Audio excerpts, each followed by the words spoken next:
Hello दोस्तों। हम सभी की जिंदगी में ऐसे लोग होते हैं जो हमें समझ नहीं आते। कभी कभी कोई हमें बिना कहे ही किसी चीज के लिए तैयार कर लेता है, हमारी सोच को मोड़ देता है और हम खुद नहीं समझ पाते कि कब, कैसे और क्यों हमने किसी चीज के लिए हाँ कह दिया। क्या आपने कभी महसूस किया है कि कोई आपके डिसीजंस को सीक्रेटली इन्फ्लुएंस कर रहा है? क्या कभी ऐसा हुआ है कि किसी ने आपकी इमोशंस का ऐसा इस्तेमाल किया कि आप अपनी ही जिंदगी में बेबस महसूस करने लगे? Welcome to the world of dark psychology, एक ऐसी दुनिया जहां इंसानी दिमाग को इस तरह समझा और मैनिपुलेट किया जाता है कि इंसान को खुद ही एहसास नहीं होता कि वह एक इनविजिबल ट्रैप में फंस चुका है। एमी ब्राउन की किताब dark psychology, secrets and manipulation इसी रहस्यमयी दुनिया के बारे में बात करती है। यह किताब उन छिपे हुए साइकोलॉजिकल टेक्निक्स और स्ट्रेटजीज को सामने लाती है जिनका इस्तेमाल दुनिया के सबसे चालाक और चालबाज लोग करते हैं, चाहे वह पॉलिटिशियंस हों, सेल्स एक्सपर्ट्स हों या फिर वो लोग जो सिर्फ अपने सेल्फिश मोटिव्स के लिए दूसरों के दिमाग से खेलते हैं। इस वीडियो में हम इस किताब का डीप एनालिसिस करेंगे, इसकी हर स्ट्रैटेजी को डिकोड करेंगे और आपको यह समझाएंगे कि कैसे लोग आपकी साइकोलॉजी को हैक करके आपको अपनी मर्जी से चलाने की कोशिश करते हैं। लेकिन सिर्फ यही नहीं, हम ये भी जानेंगे कि आप खुद को इन चालाकियों से बचा कैसे सकते हैं। कई लोग ये समझते हैं कि मैनिपुलेशन सिर्फ मूवीज में दिखाया जाने वाला एक कॉन्सेप्ट है, लेकिन हकीकत में यह हमारे रोजमर्रा की जिंदगी में मौजूद है। हमारे ऑफिस पॉलिटिक्स में, हमारे रिलेशनशिप्स में, हमारी सोशल मीडिया इंटरैक्शंस में और यहाँ तक कि हमारे परिवार के कुछ डायनामिक्स में भी। डार्क साइकोलॉजी का असली खतरा यह है कि यह ज्यादातर लोगों को नजर नहीं आता। जो लोग इसे मास्टर कर लेते हैं वे दूसरों के दिमाग को अपनी मर्जी से मोड़ने की ताकत हासिल कर लेते हैं। इसीलिए यह जानना जरूरी हो जाता है कि आपको मैनिपुलेटेड होने से खुद को कैसे बचाना है।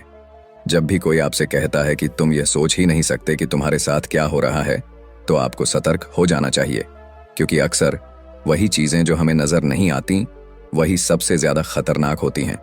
डार्क साइकोलॉजी का सबसे बड़ा सच यही है कि यह सब कुछ छिपकर बड़ी चालाकी से किया जाता है। यह एक साइलेंट वॉर है जहां वर्ड्स, इमोशंस और ह्यूमन माइंड ही सबसे बड़े हथियार होते हैं। तो क्या आप रेडी हैं इस मनोवैज्ञानिक रहस्य को जानने के लिए? क्या आप जानना चाहते हैं कि डार्क साइकोलॉजी के सीक्रेट्स क्या हैं और कैसे कुछ लोग आपकी जिंदगी को बिना आपकी इजाजत के कंट्रोल करने की कोशिश कर सकते हैं? अगर हाँ, तो इस वीडियो को अंत तक जरूर देखिए, क्योंकि इसमें हम न सिर्फ आपको इन मैनिपुलेटिव टैक्टिक्स के बारे में बताएंगे, बल्कि आपको इससे बचने के सबसे असरदार तरीके भी बताएंगे। तो चलिए डाइव करते हैं इस फैसिनेटिंग और रहस्यमयी दुनिया में और समझते हैं कि कैसे डार्क साइकोलॉजी हमारी सोच, हमारी भावनाओं और यहाँ तक कि हमारे एक्शंस को भी कंट्रोल कर सकती है। चैप्टर 1, डार्क साइकोलॉजी के सीक्रेट्स और स्ट्रेटजीज। क्या आपने कभी किसी ऐसे व्यक्ति से मुलाकात की है जो बिना कुछ कहे भी माहौल को अपने नियंत्रण में ले लेता है? क्या आपने कभी महसूस किया है कि कुछ लोग इतनी आसानी से दूसरों को इन्फ्लुएंस कर लेते हैं कि सामने वाले को यह तक पता नहीं चलता कि वह उनकी मर्जी से नहीं, बल्कि उनके दिमाग के जाल में फंसकर निर्णय ले रहा है? यह कोई जादू नहीं, बल्कि डार्क साइकोलॉजी के गहरे सीक्रेट्स और स्ट्रेटजीज हैं जिनका उपयोग वे लोग करते हैं जो अपने फायदे के लिए दूसरों के मन और भावनाओं से खेलना जानते हैं। डार्क साइकोलॉजी वह कला है जिसमें मनोवैज्ञानिक तकनीकों का उपयोग करके किसी के सोचने, महसूस करने और निर्णय लेने के तरीके को बदला जाता है।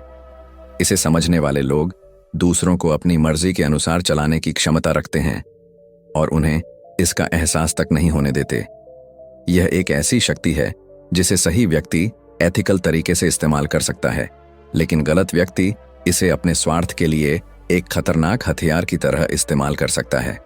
जो लोग डार्क साइकोलॉजी में निपुण होते हैं वे कुछ खास स्ट्रेटजीज का उपयोग करते हैं। पहली और सबसे महत्वपूर्ण रणनीति है इमोशनल मिररिंग। यह एक ऐसा तरीका है जिसमें मैनिपुलेटर सामने वाले की भावनाओं, हाव भाव और सोचने के तरीके को सटल रूप से कॉपी करता है। जब कोई आपके हाव भाव, बोलने के अंदाज और व्यवहार को धीरे धीरे अपनाने लगता है तो आपका अवचेतन मन उसे अपने जैसा मानने लगता है। इससे आपके भीतर उस व्यक्ति के प्रति एक अनजाना विश्वास पैदा हो जाता है और यहीं से मैनिपुलेशन की शुरुआत होती है। एक और शक्तिशाली रणनीति है फियर बेस्ड कंट्रोल। इंसान का दिमाग स्वाभाविक रूप से डर से प्रभावित होता है। जब हमें किसी चीज का डर होता है तो हम उसे टालने के लिए कुछ भी करने को तैयार रहते हैं। डार्क साइकोलॉजी का उपयोग करने वाले लोग इस डर का फायदा उठाते हैं। वे सटली ऐसे शब्दों और विचारों का इस्तेमाल करते हैं जो आपके दिमाग में अनिश्चितता और भय पैदा करें। वे यह दिखाते हैं कि अगर आपने उनकी बात नहीं मानी तो कुछ बुरा हो सकता है। यह डर फाइनेंशियल लॉस, सोशल रिजेक्शन या इमोशनल ब्रेकडाउन का हो सकता है। डर का सही इस्तेमाल करने वाला व्यक्ति आपके दिमाग में वह नैरेटिव सेट कर सकता है जो उसके फायदे के लिए काम करता है। इसके अलावा गैसलाइटिंग एक ऐसी मनोवैज्ञानिक तकनीक है जिसे डार्क साइकोलॉजी में अक्सर इस्तेमाल किया जाता है। इसमें व्यक्ति धीरे धीरे आपकी परसेप्शन को डिस्टॉर्ट करने की कोशिश करता है, जिससे आपको अपने ही विचारों और यादों पर संदेह होने लगे। आपको यह महसूस होने लगता है कि शायद आप ही गलत हैं और सामने वाला सही है। जब कोई लगातार यह कहे कि तुम चीजों को गलत समझ रहे हो या तुम्हारी याददाश्त धोखा दे रही है, तो यह गैसलाइटिंग का संकेत हो सकता है। यह तकनीक इतनी खतरनाक होती है कि व्यक्ति अपनी ही सोच पर शक करने लगता है और पूरी तरह से मैनिपुलेटर पर निर्भर हो जाता है। डार्क साइकोलॉजी का एक और छिपा हुआ रहस्य है गिल्ट ट्रिपिंग। यह एक ऐसी तकनीक है जिसमें व्यक्ति दूसरे के अंदर अपराध बोध की भावना जगाता है ताकि वह उसकी बात मानने को मजबूर हो जाए। उदाहरण के लिए, अगर कोई यह कहे, अगर तुम मेरी मदद नहीं करोगे तो मैं बहुत परेशान हो जाऊंगा, या अगर तुमने मेरी बात नहीं मानी तो यह दिखाएगा कि तुम्हें मुझसे कोई फर्क नहीं पड़ता, तो यह गिल्ट ट्रिपिंग का एक उदाहरण है। यह एक सटल लेकिन बेहद प्रभावी तरीका है जिससे लोग दूसरों को अपने नियंत्रण में रखते हैं। डार्क साइकोलॉजी के इन सीक्रेट्स का इस्तेमाल सिर्फ व्यक्तिगत रिश्तों में ही नहीं बल्कि बड़े स्तर पर भी किया जाता है। राजनीति, बिजनेस, मार्केटिंग और सोशल मीडिया में भी यह तकनीकें अपनाई जाती हैं। कंपनियां अपने प्रोडक्ट्स बेचने के लिए लोगों के मनोविज्ञान को समझकर विज्ञापन तैयार करती हैं।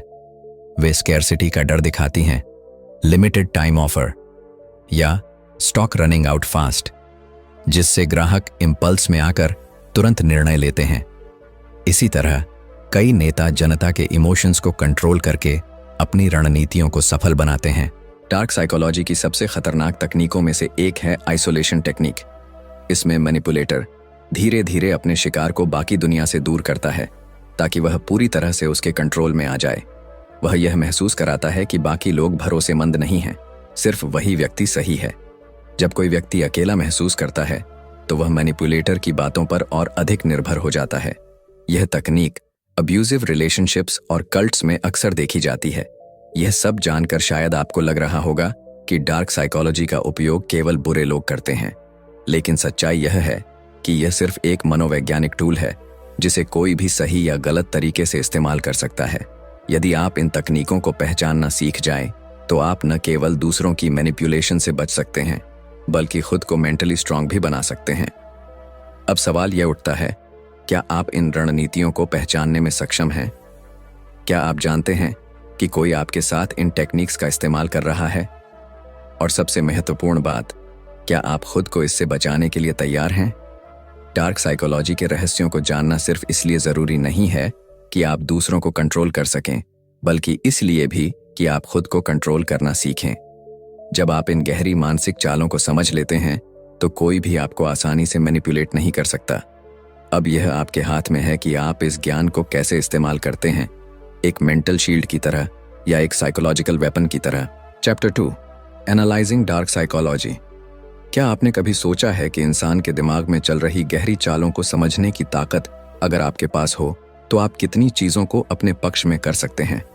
क्या अगर आपको यह पता चल जाए कि कोई आपके साथ खेल खेल रहा है तो आप उसके जाल में फंसने से पहले ही खुद को बचा सकते हैं?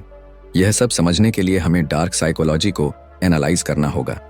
यह कोई साधारण मनोविज्ञान नहीं है, बल्कि यह इंसानी दिमाग के उन पहलुओं की गहराई में जाने की कोशिश है जिनके बारे में आम लोग सोचते भी नहीं हैं। डार्क साइकोलॉजी यानी मनोविज्ञान का वह क्षेत्र जो पावर, कंट्रोल और इन्फ्लुएंस पर आधारित होता है। यह इंसानों के कमजोर बिंदुओं को समझने, उनकी इच्छाओं और डर को मैनिपुलेट करने और उन्हें एक ऐसी दिशा में ले जाने की कला है जिसमें वे खुद भी यह महसूस नहीं कर पाते कि उनके साथ क्या हो रहा है। यह उन मानसिक तकनीकों का गहन अध्ययन है जिनका उपयोग अक्सर नार्सिसिस्ट्स, साइकोपैथ्स और मास्टर मैनिपुलेटर्स करते हैं। हमारी रोजमर्रा की जिंदगी में हम कई बार ऐसे लोगों के संपर्क में आते हैं जो हमारी भावनाओं के साथ खेलते हैं, हमें गिल्ट ट्रिप में डालते हैं या फिर हमारे डर का फायदा उठाकर हमें अपने अनुसार चलाने की कोशिश करते हैं। कई बार हमें पता भी नहीं चलता कि हमारी डिसीजंस, हमारी सोच और यहाँ तक कि हमारे इमोशंस भी सटली कंट्रोल्ड हो रहे हैं। लेकिन जब हम डार्क साइकोलॉजी को एनालाइज करना शुरू करते हैं तो हमें यह समझ में आने लगता है कि किस तरह से कुछ लोग हमारी भावनाओं, हमारी सोच और हमारी धारणाओं को मैनिपुलेट करने की कोशिश कर रहे हैं। डार्क साइकोलॉजी को समझने का सबसे पहला और सबसे ज़रूरी कदम यह है कि हम यह जानें कि आखिर इंसान का दिमाग कैसे काम करता है। हमारे मनोवैज्ञानिक पैटर्न्स, हमारे फियर्स, डिज़ायर्स और इनसिक्योरिटीज़ ही हमें वल्नरेबल बनाते हैं। जब कोई हमें अप्रूवल देता है तो हम खुश होते हैं, और जब कोई हमें इग्नोर करता है तो हम बेचैन हो जाते हैं। जब कोई हमारे डर को ट्रिगर करता है तो हम घबरा जाते हैं, और जब कोई हमें वैलिडेशन देता है तो हम उसके प्रति आकर्षित होने लगते हैं। यही साइकोलॉजी है और यही वह आधार है जिस पर डार्क साइकोलॉजी काम करती है। सोचिए, जब कोई मैनिपुलेटर आपको यह महसूस कराता है कि आप गलत हैं और वह सही है, तो क्या यह सिर्फ एक आर्ग्यूमेंट है? जब कोई आपको यह कहकर कंट्रोल करता है कि आप उसे डिसअपॉइंटेड नहीं करना चाहते, तो क्या यह सिर्फ एक इमोशनल रिक्वेस्ट है? जब कोई आपको फियर बेस्ड डिसीजंस लेने पर मजबूर करता है, तो क्या यह सिर्फ एक चेतावनी है? नहीं, यह सब डार्क साइकोलॉजी के टैक्टिक्स हैं जिनका उपयोग करके लोग दूसरों को कंट्रोल करने की कोशिश करते हैं। डार्क साइकोलॉजी के कुछ सबसे खतरनाक वेपन्स होते हैं: manipulation, deception, gaslighting, guilt tripping और इमोशनल एक्सप्लॉयटेशन। ये सभी टेक्निक्स एक ही चीज पर केंद्रित होती हैं: दूसरे व्यक्ति के इमोशंस और थॉट्स को सटली कंट्रोल करना। जब कोई आपको गिल्ट ट्रिप करता है और आपको इस तरह फील कराता है कि आप बुरे इंसान हैं सिर्फ इसलिए ताकि आप उनकी बात मान लें, तो ये डार्क साइकोलॉजी का एक क्लासिक एग्जाम्पल है। जब कोई आपकी परसेप्शन को मैनिपुलेट करता है और आपको यह विश्वास दिलाने की कोशिश करता है कि आपकी ही सोच गलत है, तो ये गैसलाइटिंग कहलाता है। और जब कोई आपको धीरे धीरे अपने इन्फ्लुएंस में लाने के लिए डिसेप्शन यानी धोखे का इस्तेमाल करता है, तो यह भी डार्क साइकोलॉजी का एक हिस्सा होता है। डार्क साइकोलॉजी का एक और पहलू है पर्सुएजन वर्सेस मैनिपुलेशन।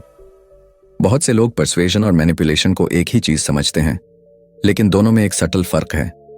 पर्सुएजन यानी मनाने की कला एक एथिकल स्किल होती है जिसमें सामने वाले को बिना दबाव डाले लॉजिक और इमोशंस के संतुलन के साथ अपनी बात पर सहमत किया जाता है। लेकिन मैनिपुलेशन एक अनएथिकल तरीका होता है जिसमें सामने वाले की भावनाओं के साथ खेलकर उसे अपनी मर्जी से कंट्रोल किया जाता है। डार्क साइकोलॉजी का सही अध्ययन करने पर हमें यह समझ में आता है कि लोग कैसे सोचते हैं, कैसे रिएक्ट करते हैं और किन परिस्थितियों में वे सबसे ज्यादा वल्नरेबल होते हैं। इस ज्ञान को हासिल करने का मतलब यह नहीं है कि हम इसे गलत तरीके से इस्तेमाल करें, बल्कि इसका सही उपयोग हमें सेल्फ डिफेंस में मदद कर सकता है। जब हमें यह पता चल जाता है कि कोई व्यक्ति हमारी भावनाओं के साथ खेल रहा है, तो हम सचेत हो जाते हैं और उस जाल में फंसने से बच सकते हैं। इस अध्याय का सबसे बड़ा सवाल यही है, क्या आप जानते हैं कि आप भी अपनी जिंदगी में कभी ना कभी डार्क साइकोलॉजी के किसी न किसी टेक्निक का शिकार हो चुके हैं? क्या आपको कभी ऐसा महसूस हुआ है कि आपकी डिसीजंस आपके खुद के नहीं थे, बल्कि किसी ने सटल तरीके से आपको उन्हें लेने के लिए मजबूर कर दिया? क्या आप कभी ऐसे टॉक्सिक रिलेशनशिप्स में रहे हैं जहां आपको गैसलाइटिंग या गिल्ट ट्रिपिंग का शिकार बनाया गया हो? डार्क साइकोलॉजी को एनालाइज करना एक तरह से खुद को मानसिक रूप से मजबूत बनाना है। यह सिर्फ मैनिपुलेशन को समझने का विज्ञान नहीं है, बल्कि यह एक मेंटल आर्मर है जो आपको उन लोगों से बचा सकता है जो आपकी भावनाओं के साथ खेलना चाहते हैं। जब आप डार्क साइकोलॉजी के पैटर्न्स को पहचानना सीख जाते हैं, तो आप किसी के भी साइकोलॉजिकल गेम्स में फंसने से बच सकते हैं। आप अपनी मेंटल स्ट्रेंथ को बढ़ा सकते हैं और अपने जीवन के डिसीजंस को ज्यादा कॉन्शियस तरीके से ले सकते हैं। अब यह आप पर निर्भर करता है, क्या आप दूसरों के हाथों में एक पपेट की तरह रहना चाहेंगे, या आप अपने दिमाग की ताकत को पहचान कर खुद के लिए एक मजबूत मेंटल शील्ड तैयार करेंगे। Chapter 3, the art of manipulation. क्या आपने कभी सोचा है कि कुछ लोग इतनी आसानी से दूसरों को अपनी बात मनवाने में कैसे सफल हो जाते हैं? वे बिना किसी जोर जबरदस्ती के, बिना कोई जबरदस्त तर्क दिए, सिर्फ शब्दों और हाव भाव के जरिए सामने वाले की सोच और निर्णयों को अपने अनुसार मोड़ देते हैं। यह सब सिर्फ एक कला का नतीजा है, मैनिपुलेशन। मैनिपुलेशन सिर्फ एक मनोवैज्ञानिक तकनीक नहीं है, बल्कि यह एक खेल है जो इंसानों की भावनाओं, उनके डर, उनकी इच्छाओं और उनकी असुरक्षाओं पर खेला जाता है। एक कुशल मैनिपुलेटर वह होता है जो सामने वाले के सबकॉन्शियस माइंड तक पहुंचकर उसे ऐसा महसूस कराता है कि वह खुद ही उस निर्णय तक पहुंचा है, जबकि असल में हर कदम उसकी योजना के मुताबिक उठाया गया होता है। सोचिए, जब कोई आपसे कहता है अगर तुम मुझसे प्यार करते हो तो तुम ये करोगे, तो यह प्यार की मांग है या एक चालाकी से घड़ी गई मानसिक चाल। जब कोई आपको गिल्ट महसूस कराता है कि आपने उनकी मदद नहीं की, भले ही आपके पास सही कारण थे, तो यह सिर्फ एक सीधा सा अनुरोध था या एक मनोवैज्ञानिक जाल। जब कोई अपने शब्दों के माध्यम से आपको यह विश्वास दिला देता है कि आपकी ही सोच गलत है और वे सही हैं, तो यह सिर्फ एक बहस थी या दिमाग से खेला गया एक सटल अटैक। मैनिपुलेशन की जड़ें हमारी भावनाओं में गहराई से ढसी होती हैं। इंसान एक भावनात्मक प्राणी है। हम सभी प्यार, सम्मान, सुरक्षा और स्वीकृति चाहते हैं, और जब कोई इन भावनाओं को अपने नियंत्रण में ले आता है, तब वह हमें अपने अनुसार मोड़ सकता है। यह कला इतनी सूक्ष्म होती है कि अक्सर हमें एहसास ही नहीं होता कि हम मैनिपुलेटेड हो रहे हैं। हम सोचते हैं कि हम अपने डिसीजंस खुद ले रहे हैं, लेकिन असल में हर डिसीजन हमें एक खास दिशा में धकेलने के लिए केयरफुली प्लान्ड होता है। एक कुशल मैनिपुलेटर यह जानता है कि किस इंसान की सबसे बड़ी कमजोरी क्या है। कुछ लोगों को वैलिडेशन की जरूरत होती है, कुछ को डराया जा सकता है, कुछ को गिल्ट में डुबोकर कंट्रोल किया जा सकता है, और कुछ को ऐसी परिस्थितियों में फंसाकर मैनिपुलेटेड किया जा सकता है जहां उनके पास कोई और रास्ता ही न बचे। यह सब एक मानसिक खेल का हिस्सा है जहां कोई हार मानता नहीं दिखता, लेकिन असल में एक व्यक्ति हमेशा मानसिक रूप से हार चुका होता है। आपने शायद रिश्तों में, दोस्ती में, ऑफिस की पॉलिटिक्स में या अपने निजी जीवन में ऐसे कई उदाहरण देखे होंगे जहां लोग दूसरों की भावनाओं से खेलकर अपना काम निकलवा लेते हैं। क्या आपने कभी महसूस किया है कि किसी ने आपको कोई ऐसा काम करने के लिए राजी कर लिया जो आप करना नहीं चाहते थे? क्या आपको कभी गिल्ट ट्रिप में डालकर कोई ऐसा काम कराया गया जिससे आपको बाद में लगा कि आपने खुद के साथ अन्याय किया? क्या आपने कभी ऐसे लोगों के साथ डील किया है जो आपकी बातों को तोड़ मरोड़ कर पेश करते हैं ताकि आप हमेशा खुद को दोषी महसूस करें? मैनिपुलेशन के कई रूप होते हैं। Gaslighting, silent treatment, guilt tripping, passive aggressiveness और सटल माइंड गेम्स। ये सभी तकनीकें इस एक ही उद्देश्य के लिए बनाई गई हैं, दूसरे व्यक्ति के विचारों और निर्णयों को कंट्रोल करना। जब कोई आपको यह महसूस कराता है कि आपकी खुद की सोच गलत है और आपको हर हाल में उनकी बात माननी चाहिए, तो यह गैसलाइटिंग कहलाता है। जब कोई आपको साइलेंट ट्रीटमेंट देता है ताकि आप उनकी मर्जी के अनुसार चीजें करें, तो यह भी मैनिपुलेशन का एक रूप है। जब कोई गिल्ट ट्रिपिंग करता है, तो वह आपकी कॉन्शियंस को इस तरह हिट करता है कि आप खुद को बुरा महसूस करने लगें और उनकी बात मानने पर मजबूर हो जाएं। लेकिन क्या मैनिपुलेशन हमेशा बुरा होता है? इसका जवाब उतना आसान नहीं है जितना लगता है। कई बार मैनिपुलेशन एक आत्मरक्षा का साधन भी हो सकता है।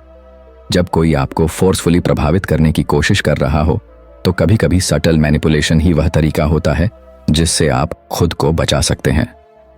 जब किसी टॉक्सिक व्यक्ति से निपटना हो, जब किसी नार्सिसिस्ट को उनकी ही भाषा में जवाब देना हो, तब यह एक डिफेंसिव वेपन बन सकता है। लेकिन यह समझना बेहद जरूरी है कि आपको मैनिपुलेटेड होने से बचने के लिए मैनिपुलेशन को समझना होगा। अगर आप यह पहचान लेंगे कि कोई आपकी भावनाओं के साथ खेल रहा है, तो आप खुद को इस खेल से बाहर निकाल सकते हैं। आपको यह समझना होगा कि किसी का गुस्सा, कोई इमोशन ड्रिवन आर्ग्यूमेंट या कोई गिल्ट ट्रिपिंग हमेशा जेन्युइन नहीं होती। कई बार ये सिर्फ टैक्टिक्स होती हैं ताकि आप उनकी मर्जी के अनुसार चलें। Chapter 4, the art of persuasion. क्या आपने कभी सोचा है कि कुछ लोग इतने प्रभावशाली क्यों होते हैं? वे कुछ भी कहें, लोग उनकी बात को मान लेते हैं। वे जब किसी चीज के लिए रिक्वेस्ट करते हैं तो सामने वाला मना नहीं कर पाता। उनकी प्रेजेंस में एक अलग ही पावर होती है जिससे लोग उनकी बातों से सहमत होने लगते हैं। यह कोई जादू नहीं है, बल्कि यह है परसुएशन, यानी मनाने की कला। परसुएशन एक ऐसी अदृश्य ताकत है जो इंसान के दिमाग में धीरे धीरे असर डालती है। यह कोई जबरदस्ती या मैनिपुलेशन नहीं होती, बल्कि यह एक सटल इन्फ्लुएंस होती है जिसमें सामने वाले को यह महसूस कराए बिना कि उसे प्रभावित किया जा रहा है, उसे अपनी मर्जी से आपके विचारों की ओर आकर्षित किया जाता है। एक कुशल परसुएडर वह नहीं होता जो जबरदस्ती करता है, बल्कि वह होता है जो दूसरों के विचारों, इच्छाओं और भावनाओं को समझकर उन्हें अपने पक्ष में मोड़ने में माहिर होता है। सोचिए, जब कोई सेल्स पर्सन आपको एक ऐसा प्रोडक्ट बेच देता है जिसे खरीदने का आपका कोई इरादा नहीं था, तो यह सिर्फ एक अच्छी बिक्री थी या एक प्रभावी परसुएशन टेक्निक? जब कोई नेता अपने शब्दों के जादू से हजारों लोगों को अपनी बात मानने के लिए तैयार कर देता है, तो यह सिर्फ एक भाषण था या गहरी मनोवैज्ञानिक रणनीति? जब कोई दोस्त, रिश्तेदार या सहकर्मी बिना किसी दबाव के आपको अपनी मर्जी से कुछ करने के लिए तैयार कर लेता है, तो यह सिर्फ संयोग था या परसुएशन का प्रभाव? परसुएशन की असली ताकत इसके सटलिटी में छिपी होती है। यह किसी को मजबूर करने का तरीका नहीं है, बल्कि यह किसी के सोचने के तरीके को इस तरह प्रभावित करने की कला है कि वे खुद ही आपके विचारों से सहमत हो जाएं। इसीलिए सबसे सफल लोग, चाहे वे बिजनेस लीडर्स हों, राजनेता हों, सेल्स एक्सपर्ट्स हों या मोटिवेशनल स्पीकर्स, सभी परसुएशन की कला में निपुण होते हैं। इंसान एक भावनात्मक प्राणी है और उसकी हर डिसीजन मेकिंग प्रक्रिया में इमोशंस का बड़ा हाथ होता है। एक अच्छा परसुएडर जानता है कि तर्क, लॉजिक से ज्यादा भावनाएं, इमोशंस लोगों को प्रभावित करती हैं। यही कारण है कि महान पब्लिक स्पीकर्स जब भी कोई बात कहते हैं तो वे केवल तथ्यों पर निर्भर नहीं रहते, बल्कि वे अपनी बात को इमोशंस के साथ जोड़ते हैं ताकि लोग उस विचार को सिर्फ समझें नहीं, बल्कि उसे महसूस करें। अगर आप ध्यान दें तो परसुएशन का सबसे ज्यादा इस्तेमाल हमारी रोजमर्रा की जिंदगी में होता है। जब कोई बच्चा अपने माता पिता से कोई महंगा खिलौना लेने के लिए जिद करता है और बार बार उन्हें मनाने की कोशिश करता है, तो वह अपनी कच्ची उम्र में ही परसुएशन का इस्तेमाल कर रहा होता है। जब कोई बॉस अपने कर्मचारी को ओवरटाइम करने के लिए तैयार कर लेता है बिना किसी ऑफिशियल ऑर्डर के, तो वह परसुएशन का खेल खेल रहा होता है। जब कोई प्रेमी या प्रेमिका अपने पार्टनर को किसी खास निर्णय के लिए मनाने की कोशिश करता है, तो वह भी इस कला का इस्तेमाल कर रहा होता है। लेकिन परसुएशन और मैनिपुलेशन में बारीक फर्क होता है। मैनिपुलेशन में सामने वाले की भावनाओं से खेलकर उसे मजबूर किया जाता है, जबकि परसुएशन में उसे एक वैकल्पिक दृष्टिकोण दिखाकर उसकी सोच को जेंटली गाइड किया जाता है। एक कुशल परसुएडर कभी भी गिल्ट ट्रिप या फियर टैक्टिक्स का सहारा नहीं लेता, बल्कि वह यह समझता है कि सामने वाले को क्या चाहिए और उसकी जरूरतों को ध्यान में रखते हुए अपनी बात इस तरह रखता है कि वह खुद ब खुद सहमत हो जाए। परसुएशन की सबसे बड़ी ताकत यह है कि यह एक इनविजिबल फोर्स की तरह काम करता है। इसे सही तरीके से इस्तेमाल किया जाए तो यह किसी की भी सोच को मोड़ सकता है। क्या आपने कभी गौर किया है कि बड़े बड़े ब्रांड्स अपने विज्ञापनों में सिर्फ प्रोडक्ट के फीचर्स नहीं दिखाते, बल्कि वे हमारी भावनाओं को टारगेट करते हैं? एक परफ्यूम एड में आपको सिर्फ परफ्यूम नहीं दिखाया जाता, बल्कि आपको यह एहसास कराया जाता है कि इसे लगाने से आप ज्यादा आकर्षक और कॉन्फिडेंट महसूस करेंगे। एक कार का विज्ञापन सिर्फ कार के स्पेसिफिकेशंस पर फोकस नहीं करता, बल्कि यह आपके अंदर लग्जरी, एडवेंचर और पावर की भावना जगाता है। यही परसुएशन की असली ताकत है। यह किसी चीज को इस तरह पेश करना कि लोग उसे सिर्फ देखें नहीं, बल्कि उसके साथ जुड़ाव महसूस करें। अब सवाल यह उठता है कि क्या परसुएशन को सीखा जा सकता है? और जवाब है बिल्कुल। यह कोई जन्मजात गुण नहीं है, बल्कि एक सीखी जाने वाली स्किल है।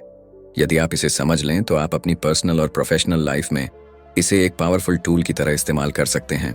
चैप्टर 5, खुद को डार्क साइकोलॉजी से सुरक्षित कैसे रखें। क्या आपने कभी ऐसा महसूस किया है कि कोई व्यक्ति आपको धीरे धीरे कंट्रोल कर रहा है, लेकिन आप यह समझ नहीं पा रहे कि यह हो कैसे रहा है? क्या आपको कभी ऐसा लगा है कि कोई आपकी भावनाओं से खेल रहा है, आपको गिल्ट ट्रिप कर रहा है या आपको अपनी मर्जी से मैनिपुलेट कर रहा है? अगर हाँ, तो यह जानना जरूरी है कि आप खुद को डार्क साइकोलॉजी के प्रभाव से कैसे बचा सकते हैं। ये कोई मामूली बात नहीं है, क्योंकि कई बार हम इस मानसिक खेल को पहचान भी नहीं पाते और धीरे धीरे उसके शिकार बनते चले जाते हैं। डार्क साइकोलॉजी का सबसे खतरनाक पहलू यह है कि यह आमतौर पर इतनी सटल होती है कि हमें इसका एहसास ही नहीं होता। यह किसी के शब्दों में छिपी होती है, उनकी टोन में, उनकी बॉडी लैंग्वेज में, और कई बार तो सिर्फ उनकी मौजूदगी में भी। जो लोग इस कला में माहिर होते हैं, वे अपने शिकार को यह महसूस तक नहीं होने देते कि उनके साथ मैनिपुलेशन हो रही है।